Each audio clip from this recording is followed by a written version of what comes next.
So, good afternoon. My name is Kitty Kolb, and I am a GIS specialist in the South Atlantic Water Science Center of the USGS. My co-presenter, who is on standby for all the difficult questions, is my boss, Jimmy Clark, who is also part of SAUCY. He is the South Carolina Studies Chief. Today in my talk, I'm going to give an overview of South Carolina StreamStats Phase 1 and why we call ourselves the bleeding edge of StreamStats. Next, I'll talk about our plans for StreamStats Phase 2 in South Carolina, which is currently underway. And finally, I'll close by going over our next steps for the future.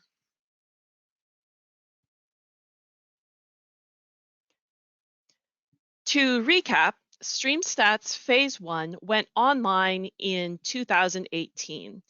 South Carolina StreamStats was the first state to use LIDAR-derived ingredients in our processing. And this was used for the majority of the study area. We had used slightly LIDAR-derived ingredients in North Carolina, but only for 19 mountain counties. So South Carolina was brand new in that we used LIDAR-derived digital elevation models, LIDAR-derived streamlines, as well as LIDAR-derived major watershed drainage divides. So we had 30-foot resolution elevation in South Carolina and 10-foot resolution streamlines as our inputs. And I'll talk some more about that later. So the first question is, why would someone want to make a fully LIDAR-derived version of StreamStats? First of all, large portions of the state are very flat and very swampy. You can see that there are a lot of braided channels in this picture on the right in the swamp. When the difference of a few feet in any of the 6 cardinal directions can make a difference in which way the water flows, you need the best available data. So using LIDAR data will have a greatly increased impact on the accuracy of our delineations. The second reason is for infrastructure. In 2015, Tropical Storm Joaquin parked over South Carolina, which resulted in widespread damage to infrastructure from burst dams. And we're still in the rebuilding process from that, and we want to make sure that future infrastructure is protected against these large floods. So we are hoping to have the new and updated South Atlantic flood frequency equations published in the very near future, which are based on this new South Carolina StreamStats data. Finally, we have data reasons, we have infrastructure reasons, but the third and final reason is, why not? Let's take StreamStats to 11. We are very fortunate that our cooperator shared our vision of bleeding edge innovation and was willing to fund the work for an improved statewide dataset, as well as being a proof of concept for other states that may wish to take this route in the future. And we enjoy working with our cooperator, the South Carolina Department of Transportation, because they come up with some big, hairy, audacious ideas that are really pushing the envelope on what StreamStats can do. So let's talk about the South Carolina data themselves. The South Carolina Phase 1 data are QL3 level data, which were collected by 3 different contractors on the coastal plain, Piedmont, and mountains. The data were collected between 2007 and 2013. Horry and Beaufort County are QL2. There was 1.4 meter nominal point spacing for Laz and Bare Earth, with 18.5 centimeter vertical RMSE to support 2-foot contours, 1.0 meter horizontal RMSE, and our accuracy was a 95% confidence level. So basically, what that all boils down to is we could come up with some pretty good stream locations, as you can see here over on the right. Now, remember how I said our elevation data was 10 feet pixels, but we ended up using 30 feet data in South Carolina StreamStats Phase 1. After consulting with our cooperator, we decided to resample this 10-foot data to 30-foot pixels. So as you can see here in the box on the screen, if we imagine that this is a 30-foot square on each side, if you put 10-foot pixels inside, you've increased your amount of data by 9 times. So just because you can have really fine scaled resolution data doesn't mean you necessarily should, because there's this data storage issue. It takes up 9 times as much the storage as the 30-foot data. So one of our single biggest costs in the National StreamStats program is storage. The second consideration in using 30-foot data was return on investment. We had data of sufficient quality that we could make 10-foot size pixels for our elevation grids. And as a test, though, we used the same LIDAR points to make 10-foot elevation grids and 30-foot elevation grids, one of each type. As you can see here, both size LIDAR-derived elevation grids were vast improvements over the original 10-meter DEMs based on the topo maps. In the end, we compromised by using streams derived from the 10-foot grid and combining them with the 30-foot LIDAR-derived elevation grids. This way, we were using the most precise streamlines and burning them into the slightly less precise elevation data. Another factor in using the bigger size pixels is that the smaller your pixel size, the greater the computational time and power your computer needs. There are many more little sinks to be filled the smaller you go with your pixels, because it makes a wavier surface. The bigger the pixel size, these undulations get averaged out. So in StreamStats Phase 2, we decided to take what we've learned on, build on that, and make it even better. So the original LIDAR in Phase 1 was collected between 2007 and 2013. And we have new LIDAR that's been flown since then for coastal counties in 2017 and the Savannah Petey River basins from 2019. There is additional LIDAR being processed right now for other river basins in South Carolina, but it's not going to be ready in time. So our Phase 2 is going to update the river basins that we do have new data for, and then we'll have to catch the others in a Phase 3. Other improvements that we've got in Phase 2, we've updated our land cover from the National Land Cover Dataset 2016 data. Earlier this year, we added percent developed, percent forest, percent impervious, and percent storage. These layers are available both in StreamStats and on ScienceBase.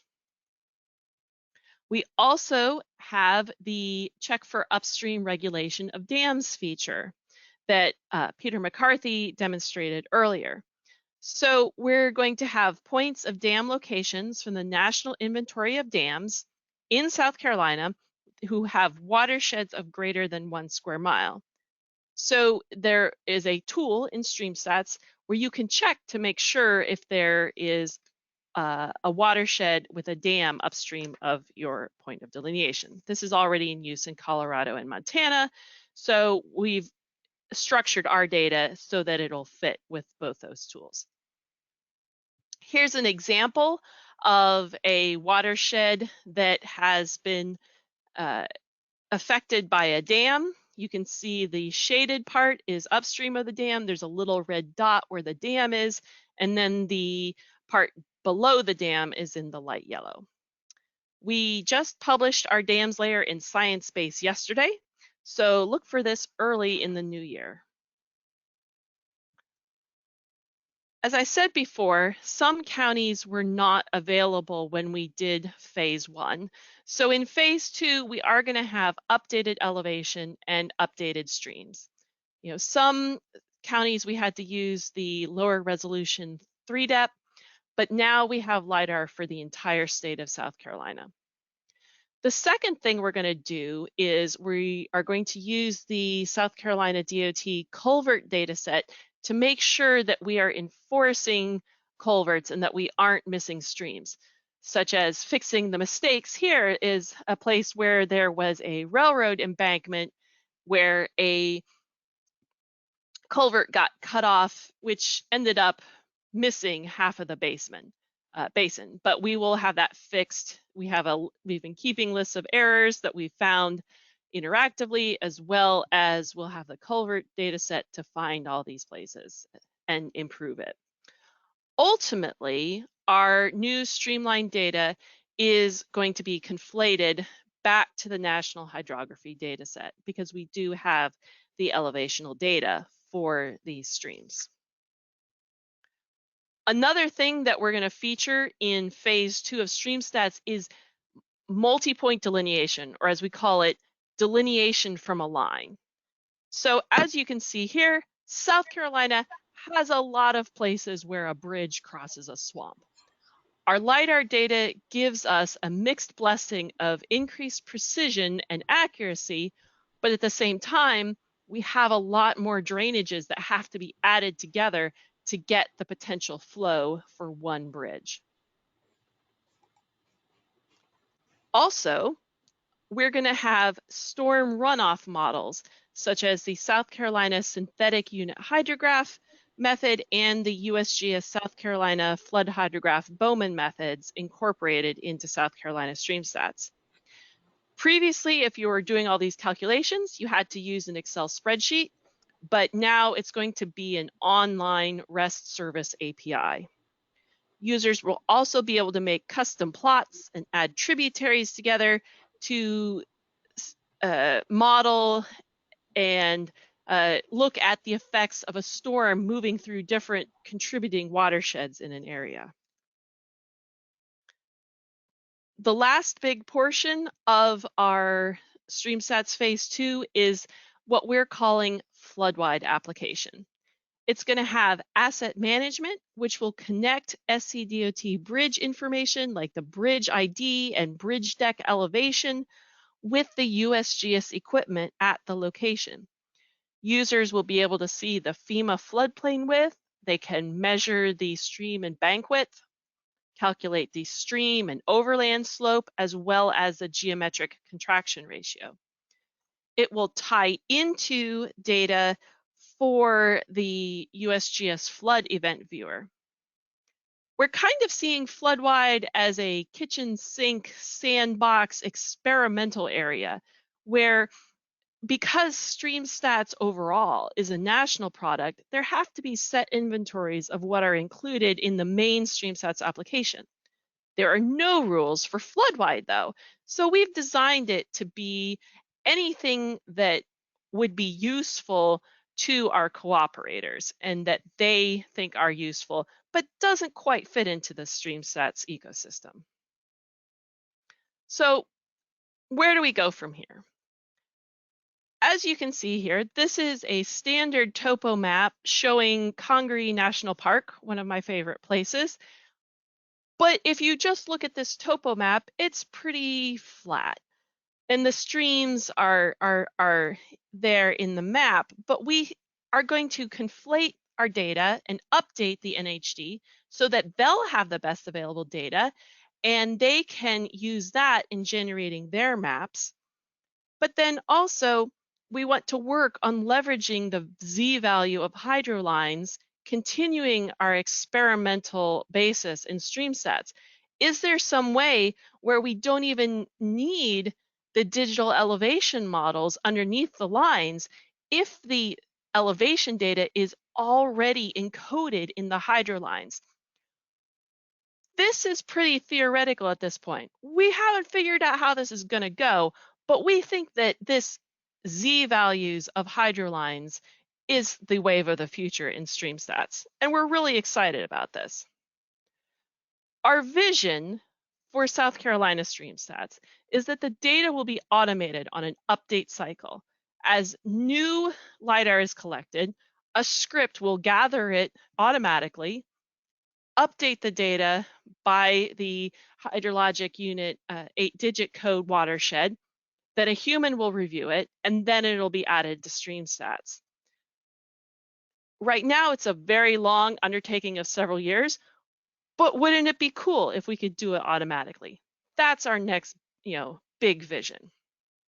So, in closing, I wanted to thank our cooperators, the South Carolina Department of Transportation, as well as my colleagues in the South Atlantic Water Science Center and the National StreamStats team.